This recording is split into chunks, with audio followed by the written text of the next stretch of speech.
right, we're here with head baseball coach Jayson King. Thanks for coming. Thanks for joining us today. King is back from he was in Mexico with Team USA, working with their 18U team. They were at the Pan Am Games where they came back as gold medalists. Take us through the process leading up to that tournament. There's hundreds of kids in the country who play baseball at an elite level. How do you narrow it down to the top 25 kids you're going to bring with you?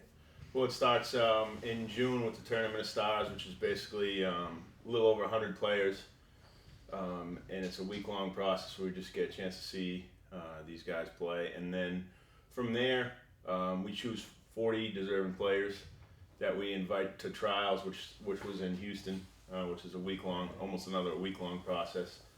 And then from there, we get it down to 20 guys. We pick the team and choose the 20 best players that are going to help us win gold.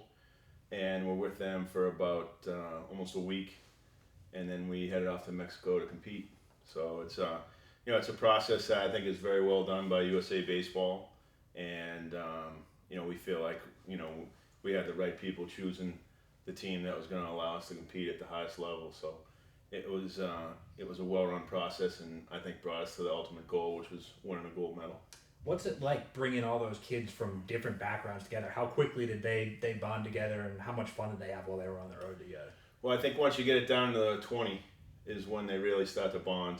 And then obviously you bring them to a different country, and that creates even more of a bonding experience. So once we got it down to the 20 and guys were excited to be around each other and knew that they were going to be on the team, I think they really loosened up and kind of developed that family type bond that you'd want in a team that's going to compete together. All right, take us inside that tournament a little bit. What area of Mexico was it in? What was the level of competition there? Most of the games were in La Paz, Mexico, and the competition was stern, especially Cuba. Yeah. And Mexico had a good team, as well as Canada. Some of the teams weren't quite up to the caliber of what an 18U team from the United States would look to compete against, but in general they all posed their own little challenge, and I think the players that we had and the coaches did a really good job of keeping the team on task and moving forward to that ultimate goal. All right. A couple weeks ago we talked with Katie Swiderski of volleyball. She got a chance to go on the road in Europe this summer and pulled on a Team USA jersey with the group they were traveling with. And so I'm going to ask you the same thing we asked her. How cool is it to put on the Team USA jersey? Well, it's an incredible experience. It's something that I've always wanted to do, and to share it with a great 20 group of players and a great staff that was there, and especially a great coaching staff, I think makes it that much more rewarding. But overall, it's just to get a chance to represent your country and compete at that level is there's memories that you'll have that that will last a lifetime. So I feel real fortunate to have done it, and we'll always look back at that time as something that was very special. Talk about that coaching staff a little bit. I know you guys had a wide range of experiences too. How quickly did you guys come together as a group?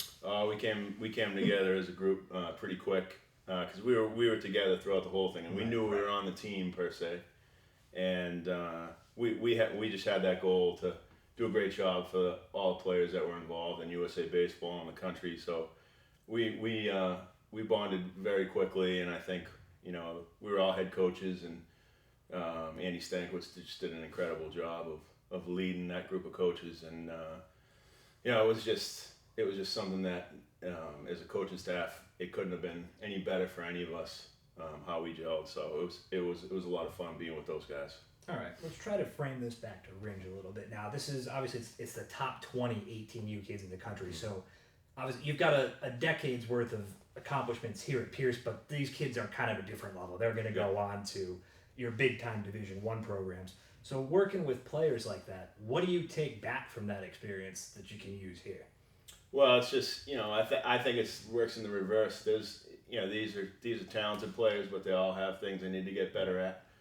And you need to manage the little things that 18 and under kids will have, and I think they have more polish on them certainly as baseball players, and some of them have a lot more polish on them as individuals. But in general, the process is very similar. It's no different than coming in here with 85 players and trying to get down to 40, and it's just the caliber. When you choose 20 of the best players in the country, these kids can do something special. There'll probably be a handful of first rounders from that team. So, but I think working with those guys, just seeing that level, you realize how good the talent is out there. For sure.